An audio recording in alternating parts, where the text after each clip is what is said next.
Fancy saris కి కంచిపట్టు శారీస్ కి పెట్టింది పేరు పూర్ణిమ ప్రింట్స్, కేబిహెచ్పి అండ్ మాదాపూర్.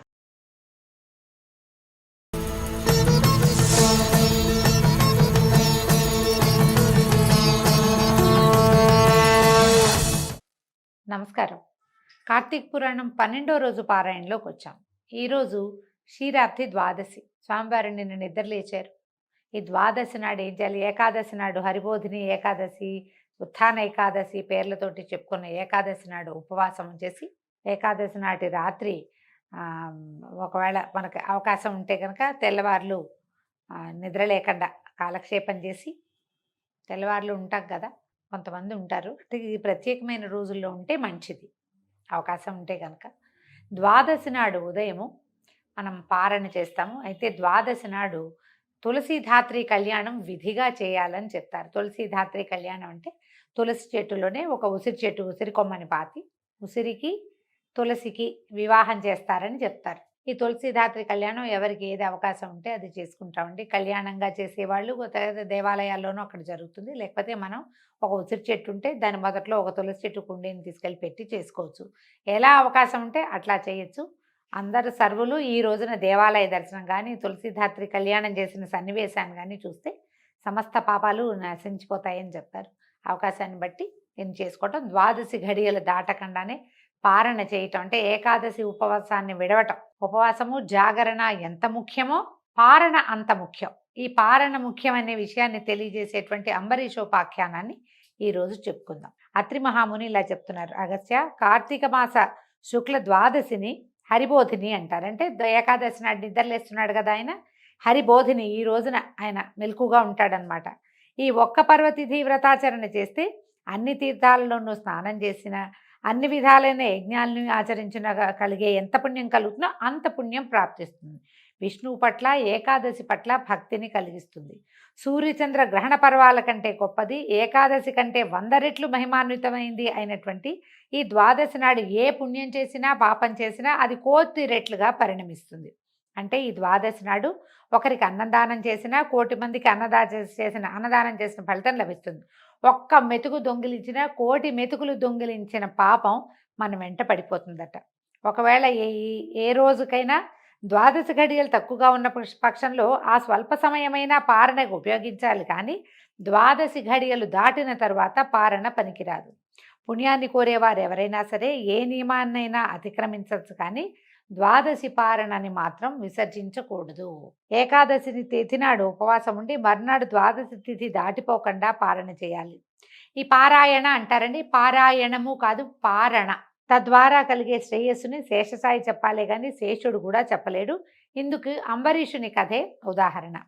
ద్వాదశి వ్రతాచరణ పరుడు, పరమ భాగవతోత్తముడు అయినటువంటి అంబరీషుడు అనే మహారాజు ఒకానొక కార్తీక శుద్ధ ఏకాదశి నాడు ఉపవసించి మరునాడు ద్వాదశి ఘడియలు స్వల్పంగా ఉన్న కారణంగా తిథి దాటకుండానే పారణ చేయాలని భావించాడు. అదే సమయానికి దూర్వాస మహర్షి వచ్చి ఆనాటి ఆతిథ్యంలో తనకు కూడా భోజనం పెట్టమని కోరాడు. అంబరీషుడు ఆయన్ని ద్వాదశి పారణకి ఆహ్వానించాడు. తక్షణమే దూర్వాసుడు స్నానాది అనుష్ఠానార్థము నదికి వెళ్ళాడు. అలా వెళ్ళిన ఋషి ఎప్పటికీ మళ్ళీ తిరిగి రాకపోవటంతో అంబరీషుడు ఆతృతపడ్డాడు. ఆ రోజున ద్వాదశి ఘడియలు బహుస్వల్పంగా ఉన్నాయి. కాలాతిక్రమణం కాకుండా కూడా పారణ చేసి తీరాల్సి ఉంది. అతిథి వచ్చే వరకు ఆగటం గృహస్థ ధర్మం, దాన్ని వదలలేడు. ద్వాదశి దాటకుండా పారణ చేయడం వ్రతధర్మం, దీన్ని వదులుకోలేడు.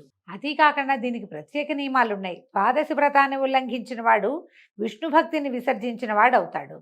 ఏకాదశి నాడు ఉపవాసం చేయకపోతే ఎంత పాపం కలుగుతుందో, ద్వాదశి నాడు పారణం చేయకపోతే అంత. పారణ చేయకపోతే కనుక రెట్టింపు పాపం లభిస్తుందట, కలుగుతుంది. అంతేకాదు, ఒక్క ద్వాదశి పారణాతిక్రమణ వల్ల ఆనాటి వ్రతఫలంతో పాటుగా అంతఃపూర్వం చేసిన 12 ద్వాదశి పారణల మహాపుణ్యం కూడా హరించుకుపోతుంది. జన్మజన్మాంతర పుణ్యబలం క్షీణిస్తుంది. అన్నిటికంటే ముఖ్యంగా ద్వాదశి అతిక్రమణ చేసినందువల్ల విష్ణు విరోధ భీతి ఏర్పడుతుంది. అందువల్లే ప్రాణావసానమైనా సరే ద్వాదశి పారణ చేయటమే కర్తవ్యం. తద్వారా సంక్రమించే బ్రాహ్మణ శాపం వల్ల కల్పాంత దుఃఖమే కలుగునుగాక. దూర్వాసాగమన అనంతరం కన్నా ద్వాదశి తిరోగమనాత్ పూర్వమే పారణ చేసి హరిభక్తుని నిలుపుకున్నట్లయితే కలగబోయే కష్టాలను ఆ కమలనాభుడే కడతేరుస్తాడు అని మనసులో నిర్ణయం చేసుకుని ధర్మవర్తనుడైన ఆ అంబరీషుడు ద్వాదశి పారణార్థం తనని పరివేష్టించిన వేద విధులకు ధర్మ సందేహాన్ని తెలియజేశాడు. ఈయన సమస్యను విన్న వేద స్వరూపులైన విప్రులు క్షణాల మీద శృతి స్మృతి శాస్త్ర పురాణాదులన్నింటినీ తిరగేసి మననం చేసుకుని, మహారాజా, సర్వేశ్వరుడైన భగవంతుడు సమస్త జీవుల యందున జఠరాగ్ని రూపంలో ప్రక్షిప్తమై ఉంటున్నాడు. మన లోపల ఒక అగ్ని ఉంటుంది కదా, జఠరాగ్ని అంటాం, పొట్టలో మంట, ఆకలి. ఆ స్వరూపం భగవంతుడిదన్నమాట. ప్రాణవాయువు చేత ప్రజ్వలింపజేయబడ్డం వల్లే జీవులకి ఆకలి కలుగుతోంది.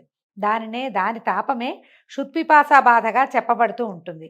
కాబట్టి యుక్తాహారం అంటే సరైన ఆహారం చేత ఆ అగ్నిని పూజించి శాంతింపజేయటమే జీవలక్షణం. జీవుల చేత స్వీకరించబడే భక్ష్య భోజ్య చోష్య లేహ్య రూప అన్నాదులను వారిలోని అగ్ని మాత్రమే భుజిస్తాడు.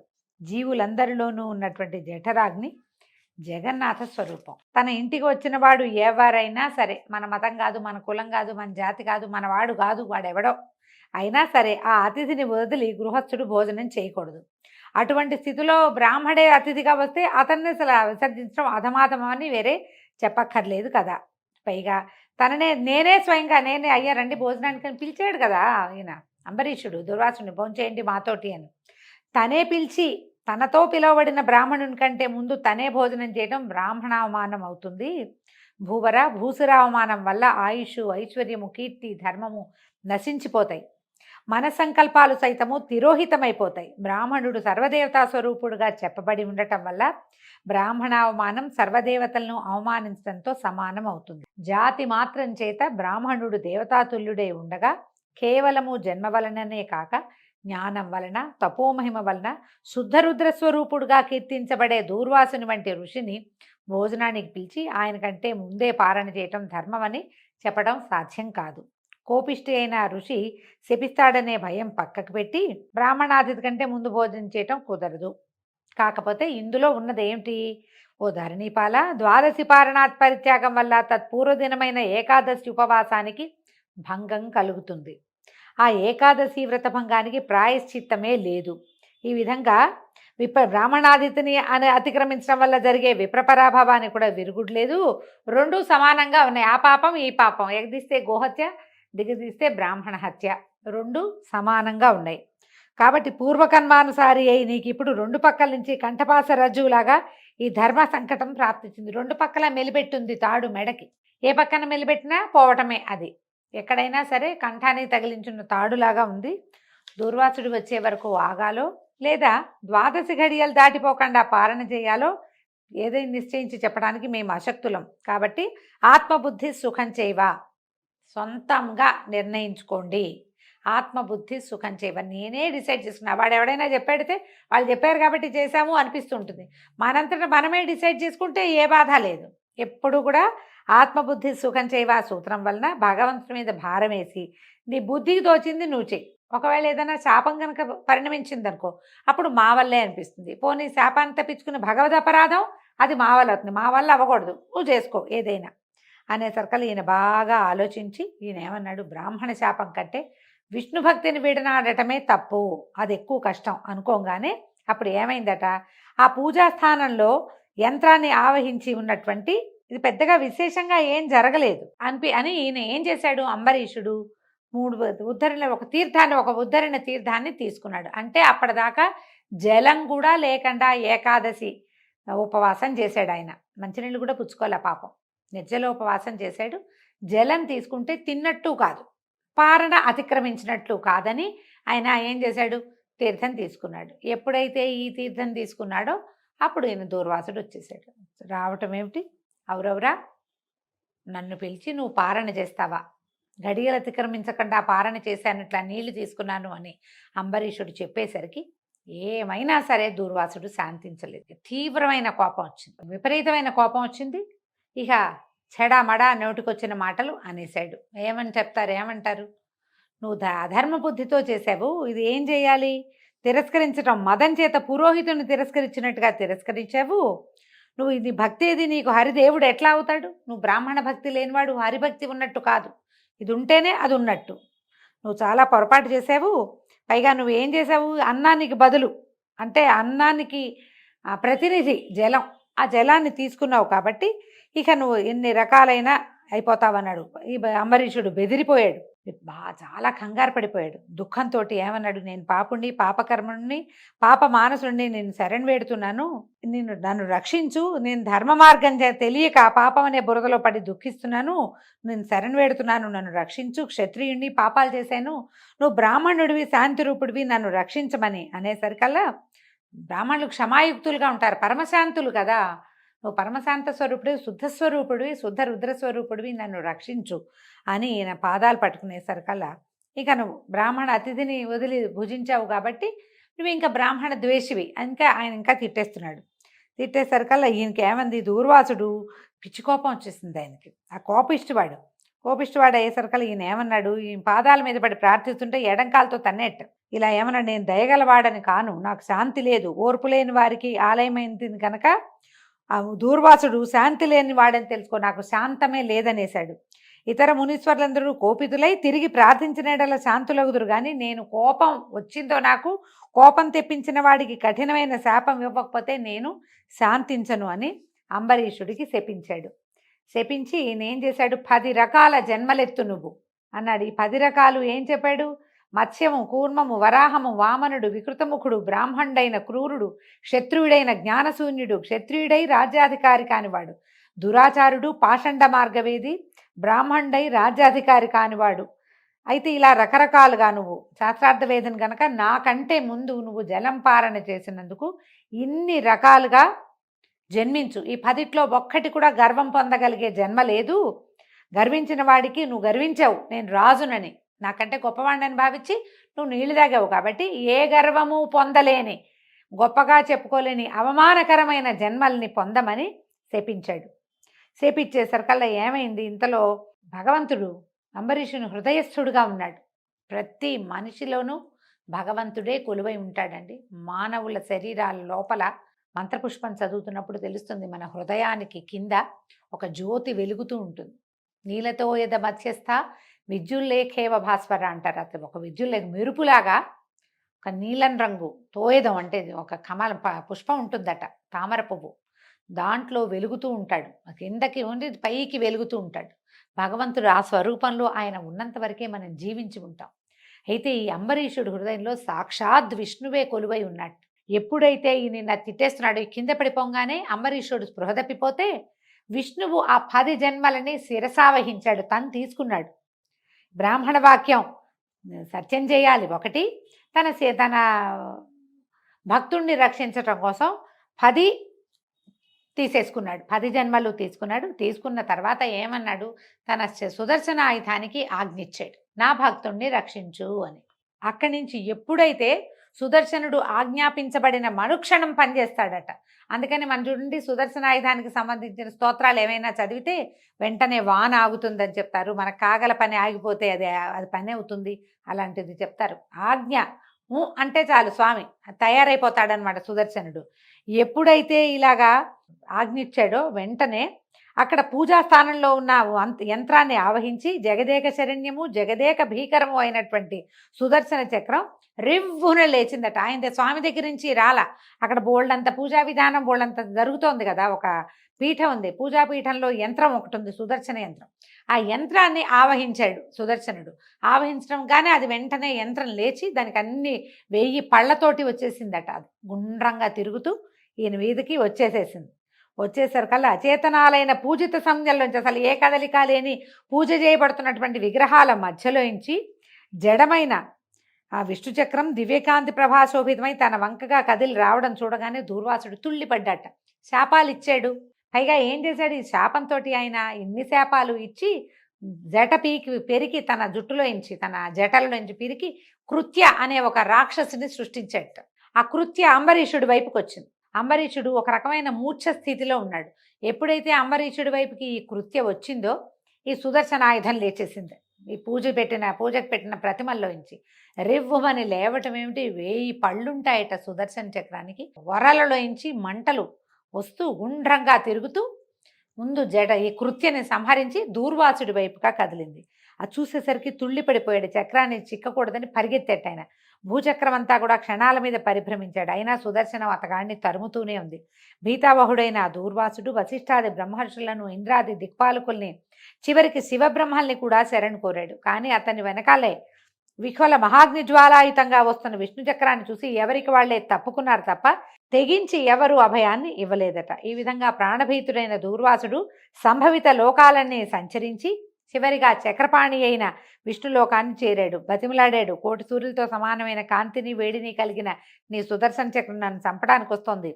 బ్రాహ్మణ పాదముద్రా సుశోభిత మహోరస్కుడు అయిన నువ్వే నన్ను ఆపద నుంచి కాపాడాలి. బ్రాహ్మణుడు అంటే ఆయన భృగు మహర్షి తన్నాడు విష్ణువుని. ఆయన పాదాలని గుండెల మీద ధరించే ఒక బ్రాహ్మణ పాదాలని ఇంకో బ్రాహ్మణుడిని నన్ను రక్షించు అని కోరితే ఆయన నవ్వాడట. ప్రపంచానికి నేను దైవాన్నైనా నాకు మాత్రం బ్రాహ్మణులే పూజ్యులు, వాళ్లే దైవాలు. నువ్వు సద్బ్రాహ్మణుడివి, దైవ రుద్రాంశ సంభూతుడివి అయి ఉండి కూడా శీఘ్రకోపివై ఆ అంబరీషుణ్ణి అకారణంగా శపించావు. పారణ కోసం వస్తానని స్నానార్థం వెళ్ళి నువ్వు సకాలానికి చేరుకోకపోవటం వల్ల అతను ఏం చేశాడు, ఆలస్యంగా రాదలుచుకున్న వాడివి నీకోసం ఎదురు చూడకుండా 12 గడియలు గతించిపోకుండా పారణ చేసుకోవటం. అయ్యా నేను వచ్చేసరికి లేట్ అవుతుంది, నువ్వు పోనీ పారణ మొదలుపెట్టు అని కూడా చెప్పలేదు. నువ్వు చెప్పాలట్లా. మనం ఏం చెప్పాలండి, మన ఎవరైనా భోజనాన్ని పిలిచారనుకోండి, వస్తానని చెప్పకూడదు. మనకి లేట్ అవుతుందంటే నాకు 1 గంట లేట్ అవుతుంది, మీరు మొదలు పెట్టండి అని చెప్పాలి. అది మర్యాద. భగవంతుడు ఆనది ఇచ్చాడు చూడండి, అట్లా చెప్పమంటున్నారు. పారణ చేసి మీరు మొదలు పెట్టండి, మీరు స్టార్ట్ చేయండి, నేను వస్తాను, జాయిన్ అవుతాను అని చెప్పాలి. నువ్వు చెప్పలేదు. 12 దాటిపోవడానికి కొన్ని క్షణాలు మాత్రమే వ్యవధి ఉన్న సమయంలో వ్రతభంగానికి భయపడి మంచినీళ్ళు తీసుకున్నాడే కానీ ఆకలితో నిన్ను అవమానించాలనుకోలేదు. నిషిద్ధాహారులకు కూడా, అంటే ఏమీ తినకూడదు అన్నా కూడా మంచినీళ్ళకి ఎప్పుడూ జలపానం దోషం కాదు. ఎవరింట్లోన్నా మంచినీళ్ళు తాగితే ఇది వరకు ఇది చేసుకునేవాళ్ళండి, దాన్ని పరిహారం చేసుకోవాలనుకునేవాళ్ళు. జలపానానికి తప్పు లేదు. ఎక్కడైనా ఎక్కడ తాగినా దానికి తప్పు లేదట. అయితే ఆయన వినయపూర్వకంగా బతిమలాడాడు. ఇంత కఠినమైన శాపం ఇస్తావా? బతిమాలినా నువ్వు ఒప్పుకోలేదు. ముముక్షువైన అతను మోక్షం కోరి ఏకాదశి వ్రతం చేసుకుంటుంటే అతను నువ్వేం చేసావు, 10 జన్మలు ఎత్తమన్నావు. మూగుడు అంటే అసలు జీవితం వద్దు, మళ్ళీ జన్మొద్దని అతను ఏకాదశి వ్రతాలు పెట్టుకున్న వాడిని 10 జన్మలకి సరిపడా శపించావు నువ్వు. అయితే నేనేం చేశాను, నా భక్తుల్ని రక్షించడం కోసం నీ శాపాన్ని నిమిషంలో తిప్పగలను. కానీ బ్రాహ్మణ వాక్యం వట్టిపోయిందనే లోకాపవాదం నీకు కలక్కండా ఉండటం కోసం అతడి హృదయంలో చేరి ఆ శాపాన్ని సవినయంగా స్వీకరించిన వాడిని, నీ శాపాన్ని అంగీకరిస్తూ గృహామి, అలాగే 10 జన్మలు ఎత్తుతాను అని ఒప్పుకున్న వాడిని నేనే గాని అంబరీషుడు కాదు. అతనికి నువ్వు ఇచ్చిన శాపం పేరు కూడా తెలియదు. ప్రభు అంటున్నాడు, ఓ ఋషి, నీ శాపం ప్రకారంగానే ఈ కల్పాంతాన దుష్టుడైన శంఖాసురుని సంహరించేందుకు, శిష్యుడైన మనుముని ఉద్ధరించేందుకు మహామత్స్యంగా అవతరిస్తాను. దేవదానవులు క్షీరసాగరాన్ని మధించే వేళ మందరగిరిని మూపున ధరించడానికి కుదురుగా ఉండేందుకు కూర్మావతారుణ్ణవుతాను. భూమిని ఉద్ధరించేందుకు హిరణ్యాక్షుణ్ణి చంపేందుకు వరాహాన్నవుతాను. హిరణ్యకశపుణ్ణి సంహరించడం కోసం వికృతాననం కలిగిన నరసింహరూపధారిణి అవుతాను. సర్వదేవతా సంరక్షణ కోసం ధర్మబలుడైనా కూడా దానవుడు కనుక బలి అనేవాడిని శిక్షించేందుకు వామనుణ్ణవుతాను. త్రేతాయుగమున జమదగ్నికి కుమారుడిగా పుట్టి సాయుధ బ్రాహ్మణుడనై దుర్మదులైన రాజులను దుళ్ళకొడతాను. రావణ సంహారార్థమై ఆత్మజ్ఞాన శూన్యుడనైన, అంటే నేనే భగవంతుడననే దానిని మర్చిపోయిన మాయామానుష విగ్రహుడైన దశరథరామునిగా అవతరిస్తాను. ద్వాపరయుగంలో జ్ఞానిని బలవంతుణ్ణి అయ్యుండి కూడా రాజ్యాధికారం లేకుండా రాజైన బలరామునకు తమ్మునిగా లీలామానుష విగ్రహుడైన శ్రీకృష్ణునిగా జన్మిస్తాను. కలియుగారంభాన పాపమోహము కొరకు పాషండమత ప్రచారకుడనై బుద్ధుడనే పేరుతోటి పుడతాను. ఆ యుగాంతమున శత్రుఘాతకుడైన బ్రాహ్మణునిగా ప్రభవిస్తాను. కలియుగ అంతములో కల్కి బ్రాహ్మణ వంశంలో పుడతాడని ఈ కార్తీక పురాణంలో చెప్పబడిందండి. భగవంతుడే స్వయంగా దూర్వాస మహామునికి చెప్పాడని చెప్తున్నారు. దూర్వాస, నా ఈ దశావతారాలను, ఆయా అవతారాలలోని లీలలను ఎవరు వినినా చదివినా తెలుసుకున్నా వారి పాపాలు పటాపంచలవుతాయి. దేశకాల వయో అవస్థల్ని బట్టి వర్ణాశ్రమాల్ని అనుసరించి ధర్మము అనేక విధాలుగా వేదం చేత ప్రవచింపబడి ఉంటుంది. అటువంటి వివిధ ధర్మాలలోనూ కూడా ఏకాదశి నాడు ఉపవాసము, 12 తిథి గడియలు దాటకుండా పారణము అనేది విశ్వజనీనంగా భాసిస్తున్నాయి. అటువంటి వైదిక ధర్మాచరణమును చేసినందుకు గాను నువ్వు ఆ అంబరీషుణ్ణి శపించింది చాలక మరో ఘోర శాపాన్ని ఇవ్వబోయావు. బ్రాహ్మణుడవైన నీ వాక్యాన్ని సత్యం చేయటము, భక్తుడైన ఆ రాజును కాపాడుకోవటము రెండు నా బాధ్యతలే కనుక మళ్ళీ శపించబోయే నిన్ను నివారించడానికే నా చక్రాన్ని నియమించానని భగవంతుడైన మహావిష్ణువు దూర్వాస మహామునికి తెలియజేశాడు. దీంతో 12వ రోజు పారాయణ పూర్తయిందండి. మళ్ళీ రేపు ఉదయం 13వ రోజు పారాయణలో కలుసుకుందాం. నమస్కారం.